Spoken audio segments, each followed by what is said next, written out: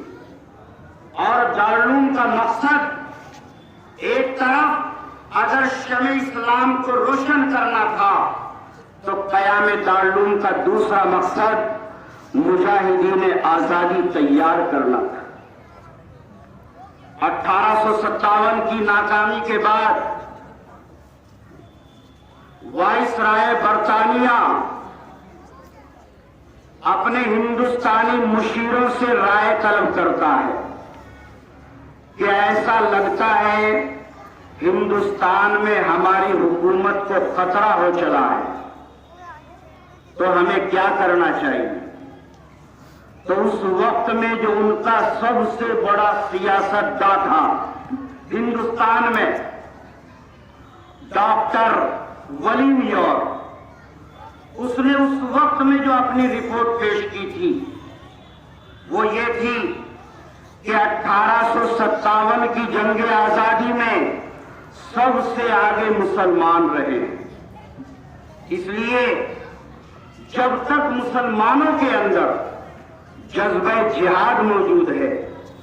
ہم آگے حکومت ہندوستان پہ نہیں کر پائیں گے، اس لیے مسلمانوں کے اندر سے جذبہ جہاد کو ختم کرنا ضروری ہے، اور مسلمانوں کے اندر سے جذبہ جہاد کو ختم کرنے سے پہلے ایک چیز اور ضروری ہے کہ قرآن کو اور علماء کو ختم کر دیا جائے۔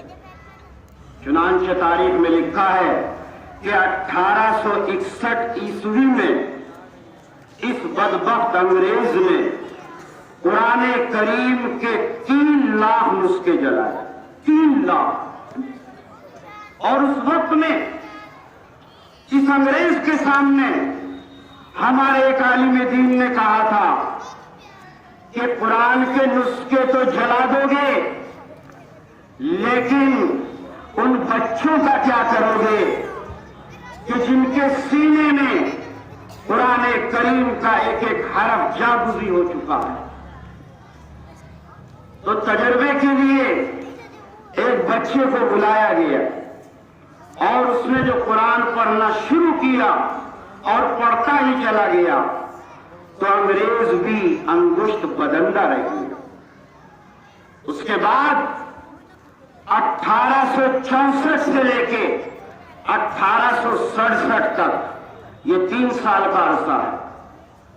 1864 سے 1867 تک، اس میں انگریز نے علماء کو ختم کرنے کا فیصلہ کیا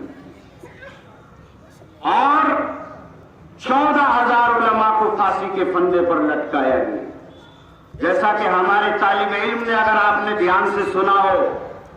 آپ کے سامنے بیان کیا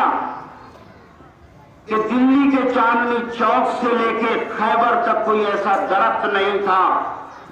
جس پہ علماء کی گردنیں لٹکی ہوئی نہ ہو۔ علماء کرام کے جسموں کو تانبے سے داغا گیا اور سوروں کی کھالوں میں بند کر کے تندوروں میں ڈال دیا۔ علماء کرام کو ہاتھیوں پر کھڑا کر کے درختوں سے باندھ دیا جاتا اور ہاتھی کو نیچے سے چلا دیا جاتا تھا، اور لاہور کی شاہی مسجد کے صحن میں انگریز نے پھانسی کا پھندا بنایا تھا، اس میں 80 علماء کو ایک ایک دن میں پھانسی دی جاتی تھی۔ لاہور کے دریا راوی میں علماء کرام کو بوریوں میں بند کر کے ڈال دیا جاتا اور اوپر سے گولیوں کا نشانہ بنایا جاتا۔ ایسے ایسے ظلم و ستم علماء کرام پر انگریز نے ڈالا، اور یہ جو تاریخ میں اسیران مالٹا کہلاتے ہیں، یہ کون ہے؟ مالٹا کے 2 قیدی اسیران مالٹا، یہ ہمارے 2 علماء دیوبند، شیخ الاسلام اور شیخ الہند ہیں، مولانا حسین احمد مدنی اور مولانا محمود الحسن صاحب دیوبندی۔ شیخ حسین مدنی یہ کون ہے؟ خلافت کانفرنس ہو رہی ہے کراچی کے اندر، اور مولانا حسین احمد مدنی کو وہاں جانا ہے ایسے وقت میں کہ آپ کو انگریز نے گولی مار دینے کا حکم دے دیا. لوگ یہ سوچ رہے تھے کہ نہیں آئیں گے مولانا، لیکن کفن ساتھ لے کے مولانا اس کانفرنس میں شرکت کرتے ہیں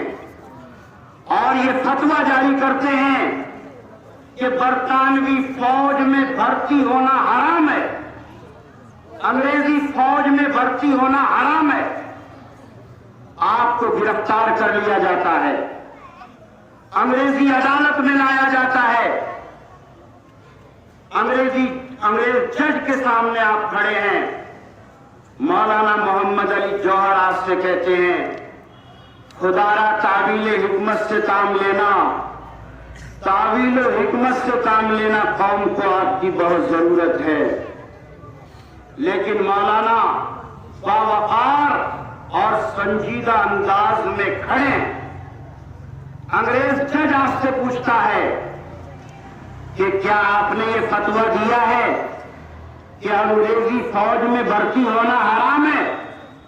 تو مولانا حسین احمد مدنی کہتے ہیں کہ ہاں دیا ہے اور اب بھی یہ فتویٰ دیتا ہوں. وہ انگریز جج آپ سے کہتا ہے کہ کیا آپ کو اس کی سزا معلوم ہے؟ تو مولانا فرماتے ہیں سزا معلوم تھی، اسی لیے تو دیوبند سے کفن ساتھ لایا ہوں تاکہ جب مجھے کفن پہنایا جائے تو انگریزی حکومت کا نہیں، مجھے اپنا کفن پہنایا جائے. اور اس موقع پر آپ نے انگریزوں کو بلبل سے اور گولیوں کو گل سے تشبیہ دے کر کہا تھا لیے پھرتی ہے بلبل چونچ میں گل، شہید ناز کی تربت کہاں ہے. اور مولانا حسین احمد مدنی کے استاد ہیں شیخ الہند مولانا محمود الحسن صاحب دیوبندی. آپ کے سامنے نام آتا ہے تحریک ریشمی رومال کا. یہ تحریک ریشمی رومال کیا تھی؟ یہ مولانا محمود الحسن صاحب دیوبندی کی چلائی ہوئی تحریک تھی. مولانا محمود الحسن صاحب دیوبندی افغانستان اور ترکی کی مدد سے ہندوستان میں فوجی انقلاب لانا چاہتے تھے. افغانستان اور ترکی کی مدد سے. اور شیخ الہند نے ایک ریشمی رومال میں نقش و نگار کی شکل میں ہندوستان کا نقشہ اور افغانستان کی طرف سے ہندوستان میں داخل ہونے کی راہوں کو افغان بادشاہوں کو سمجھایا تھا. لیکن خان بہادر رب نواز کے ہاتھ یہ رومال آ گیا اور اس کی جاسوسی کی وجہ سے یہ رومال پکڑا گیا. اگر یہ تحریک کامیاب ہو جاتی تو آج ہندوستان کا نقشہ ہی کچھ اور ہوتا. یہ شیخ الہند وہ ہیں کہ جب یہ تحریک ریشمی رومال فاش ہوئی اور انگریز کو اس کا پتہ چلا تو شیخ الہند کو گرفتار کر لیا گیا مکہ سے اور مالٹا کی جیل میں آپ کو پہنچا دیا گیا. ساتھ میں آپ کے شاگرد مولانا حسین احمد مدنی بھی ہیں، مولانا عزیز گل بھی ہیں جو مالٹا کی جیل میں آپ کے ساتھ رہے اور 3 سال 7 مہینے 19 دن 3 سال 7 مہینے 19 دن مولانا شیخ الہند مالٹا کی جیل میں رہے. اور پھر جب وہاں سے واپس آئے ہیں تو مہاتما گاندھی جو تھا وہ بھی استقبال کے لیے بندرگاہ پر گئے. اور یہ بھی آپ یاد رکھیں مہاتما گاندھی کو مہاتما کا نام دینے والے ہمارے علماء کرام ہیں. تاکہ ہندو بھائی بھی ہمارے ساتھ لگے، ورنہ تو مہاتما گاندھی کو کوئی نہیں جانتا تھا، ان کا نام پہلے موہن داس تھا، مہاتما کے نام سے ان کو مشہور کرانے والے ہمارے علماء کرام۔ شیخ الہند کے بارے میں لکھا ہے کہ جب آپ کا انتقال ہوا سن 1920 میں، جب شیخ الہند کا انتقال ہوا اور نہلانے کے لیے جب کپڑے اتارے گئے تو آپ کی کمر پہ گوشت نہیں تھا۔ آپ کے شاگرد مولانا حسین احمد مدنی نے بتایا کہ انگریز استاد محترم کو مالٹا کی جیل میں تہہ خانے میں لے جاتا اور لوہے کی گرم سلاخیں مولانا کی کمر پہ لگاتا اور یہ کہتا کہ محمود الحسن انگریز کے حق میں فتویٰ دے دو، انگریز کے حق میں فتویٰ دے دو۔ لیکن مولانا یہی جواب دیتے تھے کہ انگریز میری چمڑی تو اجڑ سکتی ہے، میرا جسم پگھل سکتا ہے، میں بلال حبشی کا وارث ہوں، انگریز میں تیرے حق میں فتویٰ نہیں دوں۔ اور حجاز کے گورنر جمال پاشا نے محمود الحسن کے بارے میں کیا کہا کہ اس مختصر سے جثے میں اور مختصر سی ہڈیوں میں کس قدر دین اور سیاست بری ہوئی، اور برطانیہ کے ایک ذمہ دار انگریز سر جیمز ٹامسن نے، سر جیمز مسٹن ہے نام اس کا، ٹامسن تو الگ ہے انگریز، سر جیمز مسٹن نے جو برطانیہ کا ایک ذمہ دار انگریز تھا، اس نے محمود الحسن کے بارے میں عجیب بات کہی اور عجیب بات کہنے پر مجبور ہوا۔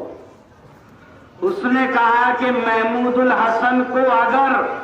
جلا کر راکھ بھی کر دیا جائے گا تب بھی ان کی راکھ سے انگریزوں سے دشمنی اور عداوت کی بو آئے۔ ایسے کٹر تھے انگریز کے خلاف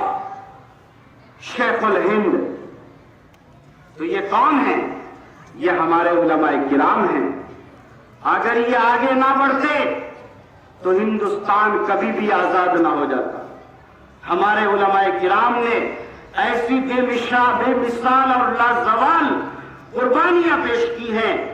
کہ جنہیں پیش کرنے سے تاریخ امم عاجز اور قاصر ہے۔ لیکن جب 1947 میں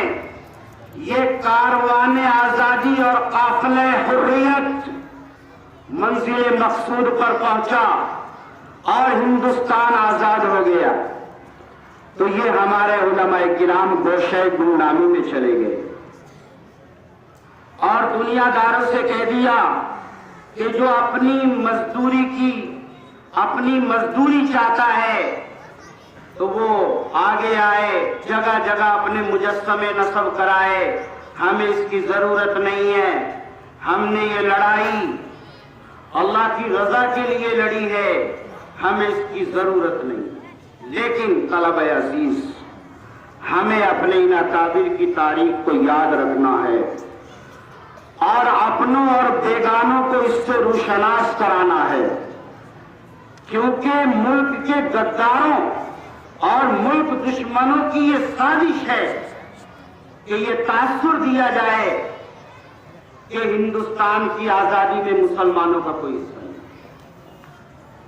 لیکن ہم انہیں کامیاب نہیں ہونے دیں گے انشاءاللہ۔ اور یہ بات مجھے اس لیے کہنی پڑ رہی ہے کہ 1997 میں ایک تقریب منائی گئی گولڈن جبلی کے نام سے، اس میں ہندوستان کا ترانہ گنگنایا گیا، سوز و ساز چھیڑا گیا، بہت سارے مجاہدین آزادی کا تذکرہ ہوا، مہاتما گاندھی کا نام آیا، سبھاش چندر بوس کا نام آیا، لیکن ہمارے مسلم مجاہدین میں سے صرف مولانا ابوالکلام آزاد کا نام آیا اور باقی سب کو بلا دیا۔ محدث دہلوی کو بلا دیا گیا، شیخ الہند شیخ الاسلام کو بلا دیا گیا، سید احمد شہید شاہ اسماعیل شہید کو بلا دیا گیا، مولانا حفظ الرحمان سیوہاروی کو بلا دیا گیا، مولانا عطا اللہ شاہ بخاری کو بلا دیا گیا، عبد الماجد بدایونی کو بلا دیا گیا، ڈاکٹر مختار احمد انصاری کو بلا دیا گیا، مولانا محمد علی جوہر، مولانا شوکت علی گوہر، مولانا ظفر علی خان، ان سب کو ٹیپو سلطان تک کو بلا دیا گیا۔ صرف ایک مسلم مجاہدین آزادی میں سے ایک کا نام ہے، حالانکہ اتنی بڑی تعداد ہے جو ہمارے علماء کرام کی اس جنگ میں شہید ہوئی، اور ہم یہ نہیں کہتے کہ اوروں کا حصہ نہیں، ہندوستان کی آزادی میں ہندوؤں کا بھی حصہ ہے، مسلمانوں کا بھی حصہ ہے، عورتوں کا بھی حصہ ہے، مردوں کا بھی حصہ ہے، جھانسی کی رانی کا حصہ ہے، بیگم محل کا حصہ ہے، امیر کا حصہ ہے، غریب کا حصہ ہے، ہندوستان کی آزادی میں سب کا حصہ ہے۔ آج الحمدللہ ہم آزاد ہیں، اور آزادی یہ کتنی بڑی نعمت ہے، آزادی اتنی بڑی نعمت ہے کہ جس پرندے کو پنجرے میں بند کر دیا جائے تو اس سے پوچھا جائے آزادی کی حقیقت کیا ہے، مچھلی کو پانی سے پکڑ کے باہر ڈال دیا جائے تو اسے کتنی دقت ہوگی، اس سے پوچھو آزادی کسے کہتے ہیں۔ کسی پودے کو ایک ایسے مرتبان میں بند کر دیا جائے کہ نہ اسے پانی ملے نہ ہوا ملے، وہ کملا جائے گا، مرجھا جائے گا، اس سے پوچھو آزادی کی کیا حقیقت ہے۔ اور مذہب اسلام میں آزادی کی حقیقت کو بیان کیا گیا ہے۔ مذہب اسلام جو ایک کامل اور مکمل مذہب ہے، ایسا نہیں ہو سکتا کہ مذہب اسلام میں آزادی کی حیثیت کو بیان نہ کیا جائے۔ قرآن میں ساری چیزیں ہیں، ابھی مولانا خلیل صاحب شعر پڑھ رہے تھے، جمیع العلوم فی القرآن لیکن تقاصرت عنہ افہام الرجال، ساری چیزیں قرآن میں ہیں۔ آزادی کی حیثیت کو قرآن میں بیان کیا گیا۔ سورہ طٰہٰ کے اندر ایک قصہ بیان کیا گیا کہ پرانے زمانے میں ایک فرعون نامی شخص رہتا تھا، اس نے یہ کہا کہ بنو اسرائیل کے بچوں کو دنیا میں جینے کا کوئی حق نہیں ہے، تو اس کے مقابلے پہ موسیٰ علیہ السلام کھڑے ہوئے اور یہ کہا فرعون تجھے بنو اسرائیل کے بچوں کو غلامی کے طوق سے آزاد کرنا ہو، اور اس کا مقابلہ کیا۔ آج الحمدللہ ہم آزاد ہیں، اور ہمیں اس ملک سے اپنی جان اور مال سے زیادہ محبت، ضرورت پڑی تو ہم انشاءاللہ جان اور مال کی قربانی دینے کے لیے بھی تیار ہے نہیں؟ تیار ہے۔ کیوں؟ نعرہ تکبیر، نعرہ تکبیر، کیونکہ ملک سے محبت یہ ہمارے نبی نے ہمیں بتلایا ہے۔ حدیث میں نے شروع میں پڑھی تھی، حب الوطن من الایمان، کہ وطن سے محبت یہ ایمان کا حصہ ہے۔ آپ صلی اللہ علیہ وسلم نے فرمایا کہ جو انسان جہاں پیدا ہوتا ہے اس جگہ کی محبت اس کے دل میں بٹھا دی جاتی ہے۔ جو انسان جہاں پیدا ہوتا ہے اس جگہ کی محبت اس کے دل میں بٹھا دی جاتی ہے۔ مشکاۃ شریف میں صفحہ 238 پر ایک حدیث لکھی ہے، صفحہ 238 پر حضرت عبداللہ بن عباس راوی ہیں، آپ صلی اللہ علیہ وسلم جب ہجرت کر کے مدینہ کی طرف جا رہے ہیں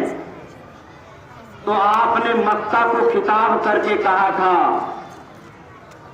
ما اطیبکی من ولدی واحبکی الی، کہ اے مکہ تو کتنا پاکیزہ شہر ہے، تو مجھے کتنا محبوب ہے۔ اگر میری قوم مجھے تجھ سے نہ نکالتی، ما ستنت غیرک، تو میں تیرے علاوہ میں نہ رہتا۔ آپ مکہ چھوڑ کر جا تو رہے ہیں اپنے وطن کو، لیکن ساتھ ساتھ یہ بھی کہہ رہے ہیں کہ اگر میری قوم تجھ سے مجھے نہ نکالتی تو میں تجھ سے نہ نکلتا۔ تو خیر وطن سے ہمیں محبت ہے اور رہے گی۔ آخر میں اپنے طلبہ سے یہ گزارش کروں گا